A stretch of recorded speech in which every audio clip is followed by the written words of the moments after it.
그게 밸런스 게임 뭐예요? 뭐가 나은지 선택을 해주시는 거예요. 둘 다 안 되는데. 죄송합니다. 위드 저요.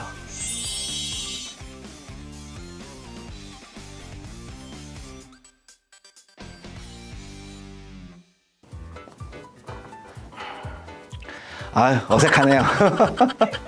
전국에 계신 수발놈들 안녕하십니까? 유승민입니다. 100% 합격! 100% 합격!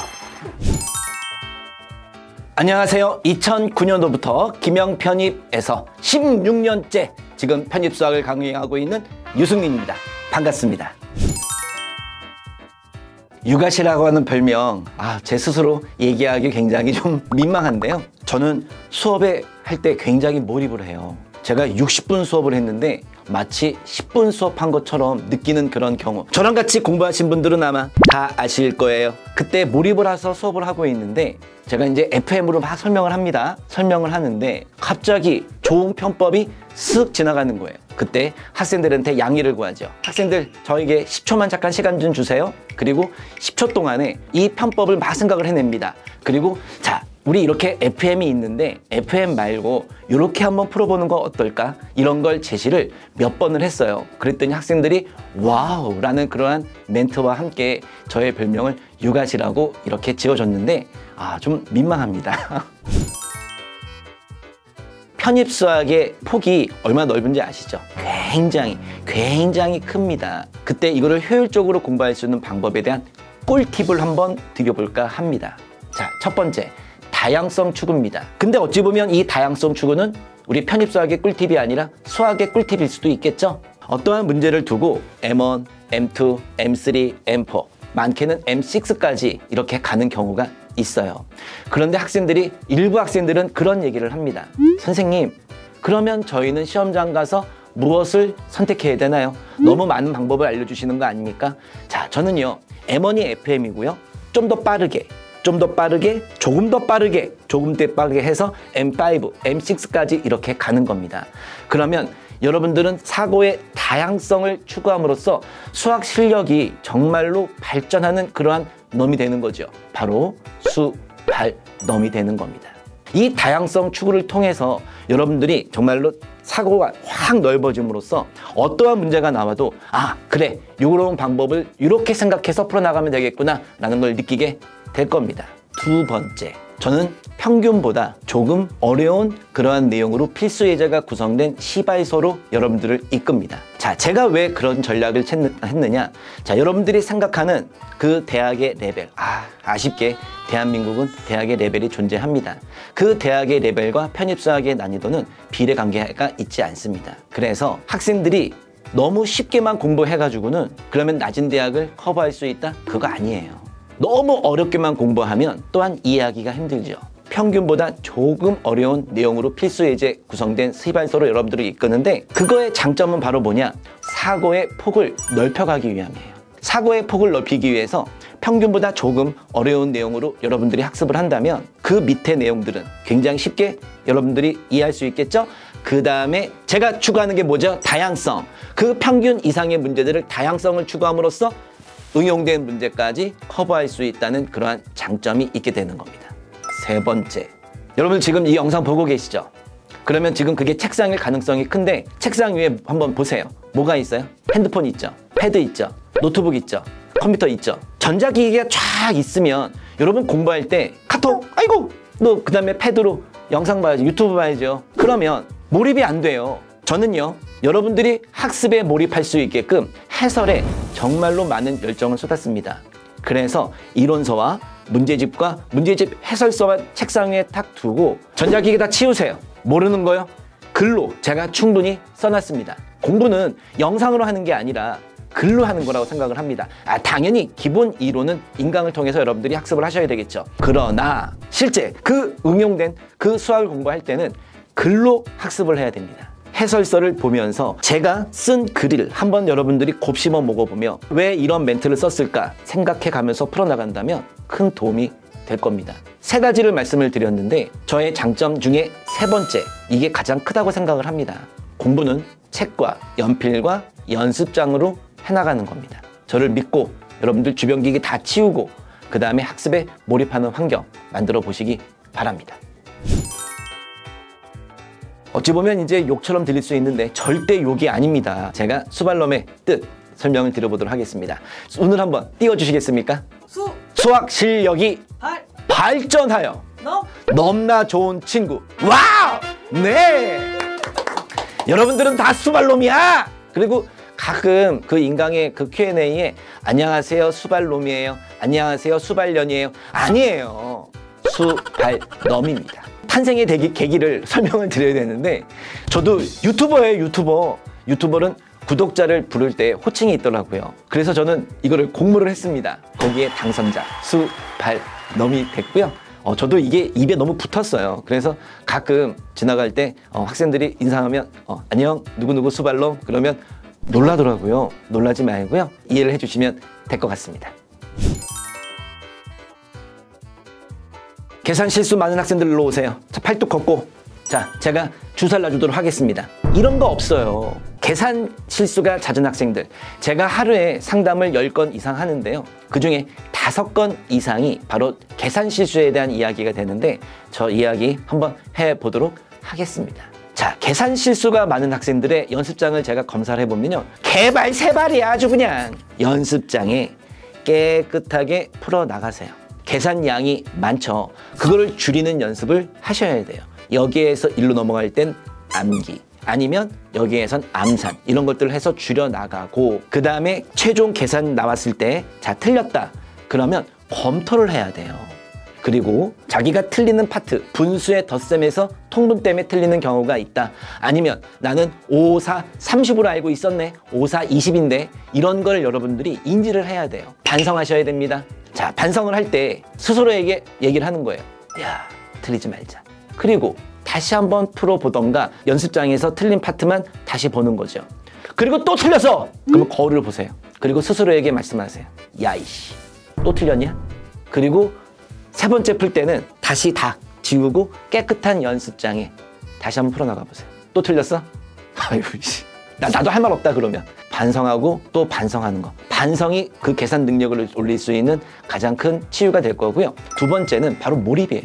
계산할 때 보면 전자기기가 옆에 있고 공부할 수 없는 그런 환경에서 계산 실수가 굉장히 많이 발생을 합니다. 그러니 다 치우고 정말로 몰입할 수 있는 그런 환경에서 여러분들이 계산 실수를 줄이려고 노력을 한번 해보시기 바랍니다. 계산 실수는 누군가가 도와주는 게 아니라 본인 스스로 치유해 나가는 거고 그리고 반드시 업로드되는 그 시점에 여러분들은 치유가 다 되어 있어야 합니다. 부탁드립니다. 연습장에 깨끗하게 풀어라 이 수발놈들아. 자, 이 영상이 12월 초에 올라간다고요? 그러면 학생들이 굉장히 기출문제를 많이 풀 그럴 시기가 되겠네요. 자, 그러면 기출문제 학습법 올해 학생들 한번 잘 들어보세요. 급하게 막 풀고 막 그러지 말고 주변 정리 다 하고 전자기기 없어요. 그 다음에 스마트워치 다 풀고 아날로그 시계 딱 차고 자, 그 다음에 눈을 감고 한 5분 정도 이 학교의 기출문제 뭐 기타 등등을 풀으면서 학교에 대한 이야기는 많이 들어보셨을 거 아니에요?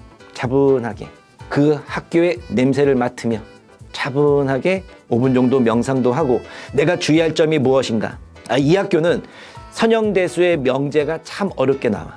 이 학교는 공수가 굉장히 산수가 더럽게 나와. 이런 걸 싹 정리한 다음에 시험지를 보고 자기가 느낀 게 맞는지 한번 살펴보는데 몇 초 걸리지 않습니다. 살펴보고 그 다음에 풀어나가시는 거예요. 만약에 시간이 50분이다 그러면 45분 정도 여러분들이 시간을 갖고 학습을 해 나가시면 됩니다. 영어하고 수학을 같이 공부할 때의 팁을 한번 제가 드려볼게요. 자, 지금 수학시험 봤습니다. DGR이 지금 수학적에 꽂혀 있어요. 여기에서 DGR은 대가리를 얘기합니다. 자, 그래서 죄송합니다. DGR이 자 수학에 꽂혀 있다가 영수 같이 보는 학교 얘기하는 거예요. 10분간 쉬어요. 그리고 영어 시험지를 꺼내고 아니면 우리 김영편입 홈페이지에 온라인 서점에 기출문제 편머리가 있습니다. 자, 그래서 거기를 여러분들이 풀어보시는데 그때는 이제 영어만 집중해서 그 시간에 5분 빼고 보시면 되는 거죠. 여러분들 이거 굉장히 중요한 거 아세요? DGR이 왔다 갔다 거리는 거 그거 연습해야 됩니다. 자, 그래서 영어하고 수학을 분리해서 시험 보는 학교는 이런 식으로 하시고요. 그 다음에 영어와 수학을 동시에 보는 학교 있죠. 시험지 같이 주고 푸는 학교. 뭐 성균관대학교, 아주대학교, 건국대학교 등등. 자, 그 학교를 시험 볼 때는 영어하고 수학을 동시에 시험지를 펴놓고 또 명상을 해야 되겠죠? 수학이 자신이 있다. 그러면 수학부터 보는 거예요. 나는 영어가 자신이 있다. 영어부터 보는 거예요. 왠지 아세요? 자기가 자신 있는 과목을 봄으로써 텐션을 올려놓는 거죠. 예를 들어 수학에 자신 있다고 한번 해보도록 하겠습니다. 그러면 수학을 봅니다. 거기서 오래 걸릴 것들은 여러분들이 연습을 통해서 이게 몇 분짜리 다 알아요. 이건 3분, 2분, 15초, 이거는 5분 다 알고 있습니다. 그러면 빨리 풀 수 있는 것들부터 쫙 풀어나가요. 그 다음에 과감하게 영어로 가야 되겠죠. 영어도 여러분들 자신 있는 거 쫙 독해면 독해, 논리면 논리 쫙 풀어나가고 그 다음에 시간을 보시면 아마 50% 정도 지났을 겁니다. 그 다음엔 여러분들이 시간을 투자해야 되는 걸 영어하고 수학을 왔다 갔다 거리면서 그러면서 정리를 해 나가야 되겠죠. 처음부터 수학 2문제, 영어 2문제 그런 연습하시면 안 되고요. 자신 있는 문제들을 먼저 풀어나가는 거예요. 영어하고 수학을 풀어나가고 50% 정도 지났을 때 그 다음에 좀 시간 투자할 수 있는 내용들을 풀어나가는 그러한 연습이 정말 중요합니다. 자, 여기에서 저의 홍보 하나 또 나갑니다. 실전 최상위 모의고사에서는 영어와 수학을 동시에 측정할 수 있는 그런 시험지가 준비되어 있습니다. 11월, 12월 잠깐만 있어봐. 이거 12월 초에 나갈 거 아니야. 12월 등록 가능합니다. 홈페이지 들어가서 클릭하시면 됩니다. 마감이 되어 있으면 신촌 단과로 오시고 저한테 얘기를 하세요. 2026년 대비 학생들 요 얘기 좀 한번 잘 들어주시겠습니까? 편입수학은 어렵다, 쉽다라는 선입견 버리고 오세요. 편입수학은 쉽지 않습니다. 그리고 폭이 수능은 요만큼이라고 얘기한다면 편입수학은 이렇게 돼요. 폭이 굉장히 광범위합니다. 이 광범위한 내용을 공부하려면 일찍 오세요. 일찍 오시라는 얘기는 1월, 3월 늦어도 5월은 오셔야 돼요. 7월에 오셔도 돼요. 근데 그때는 너무 조급하고요. 5월까지는 여러분들 좀 왔으면 좋겠어요. 이 광범위한 걸 암기로만 해결을 한다면 휘발성이 너무 강해지는데 우리가 적당한 암기와 적당한 이해로 저와 호흡하면서 수업을 해나간다면 이 광범위한 내용들을 다 커버할 수가 있습니다. 할 수 있어요. 하지만 쉽지는 않습니다. 이 쉽지 않은 이 편입수학을 여러분들이 저와 함께 학습을 한다면 가능하고요. 여기서 제가 재미있는 이야기 한번 해보도록 하겠습니다. 이건 몇 년 전에 있던 얘기인데요. 7월 달에 왔어요. 7월 달에 오면 미분, 적분, 선대, 다변, 공수원 해서 5가지 과목을 정말로 급하게 쫙 나갑니다. 영어도 같이 해야 되겠죠? 7월 달에 시작해서 합격하는 경우 굉장히 많습니다. 그런데 아쉽게 올킬이 난 그런 학생이 있었어요. 그리고 그 학생이 얘기를 합니다. 선생님, 다시 한번 도전을 해볼게요. 그래, 할 수 있다. 그리고 언제 오냐면 또 7월에 옵니다. 7월에 와서 또 급하게 먹으면 체하듯 급하게 학습하면 학습이 되는 게 아닙니다. 다시 도전할 때도 7월 달에 와서 공부하는 경우가 있는데 그러면 저랑 호흡할 시간이 없어요. 호흡하려면 천천히 학습할 수 있는 그런 환경을 만들어줘야 됩니다. 일찍 오세요. 그리고 일찍 인강을 클릭하시기 바랍니다. 이게 바로 2026년도 대비 학생들에게 주는 꿀팁이라고 생각을 합니다. 편입수학 쉽지 않습니다. 하지만 정복할 수 있습니다. 위드 저요.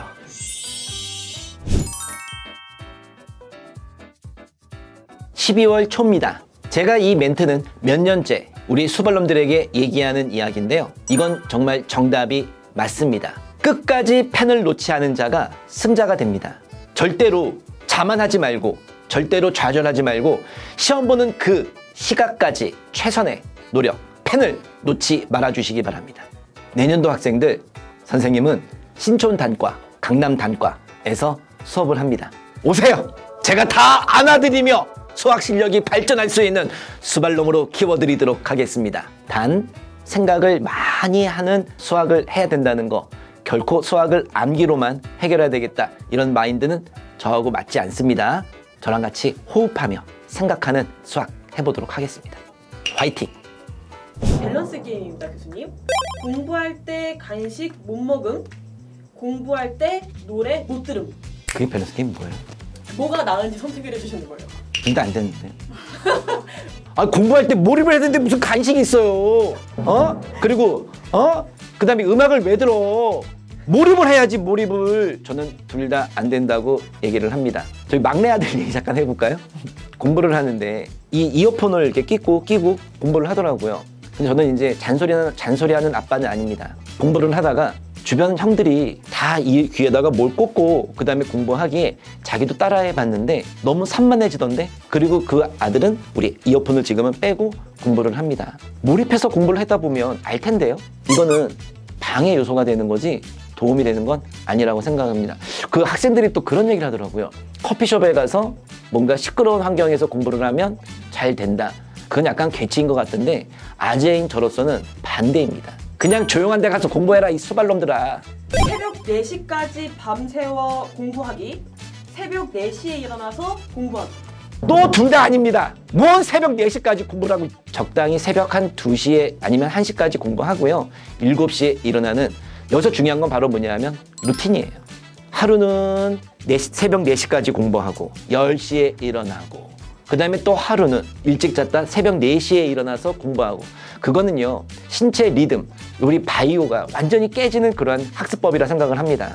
너무 과하게 새벽 4시까지 공부하고 그러는 거는 자제해 주시고요. 1시, 그 다음에 7시에 일어나는, 그게 바로 선생님 패턴이에요. 선생님도 그렇게 생활하고 있거든요. 강사 생활하는 도중에 계속 이렇게 생활하고 있습니다. 그러니 제가 수업 시간에 피곤을 느낀 적이, 여러분들 느끼신 적이 있나요? 없죠. 새벽 1시, 그 다음에 7시가 저의 삶이 이게 정해졌어요. 그거를 계속 유지한다면 여러분들도 피곤을 느끼지 않고 학습을 할 수 있는 환경이 되지 않을까, 그런 생각을 해봅니다. 자, 김영 편집에서 이렇게 진실의 방이라고 하는 좋은 컨텐츠로 저를 초대해서 오늘 많은 이야기를 나누었습니다. 제가 마지막 멘트 한번 정리하고 퇴장하도록 하겠습니다. 편입 공부는 마라톤과 마찬가지예요. 이 마라톤에서 코치, 어떻게 뛰어라 라고 코치를 해주는 사람이 있고 같이 뛰는 런닝메이트가 있을 겁니다. 학생들한테 항상 얘기하는 게, 저는 코치가 아니라 런닝메이트라고 얘기를 합니다. 같이 뛰는 거예요. 저도 1년 내내 여러분들 수험 생활과 마찬가지로 생활하고 있습니다. 같이 합격을 위해 뛰어봅시다. 정렬 열심히 한번 달려봅시다. 화이팅! 수발놈들! 선생님 갈게요. 합격 많이들 하시고요. 합격하시면 그냥 입 쓱 닦지 말고 저한테 메일이나 그 다음에 인사하러 한번 오세요. 안녕! 감기 조심하시고요.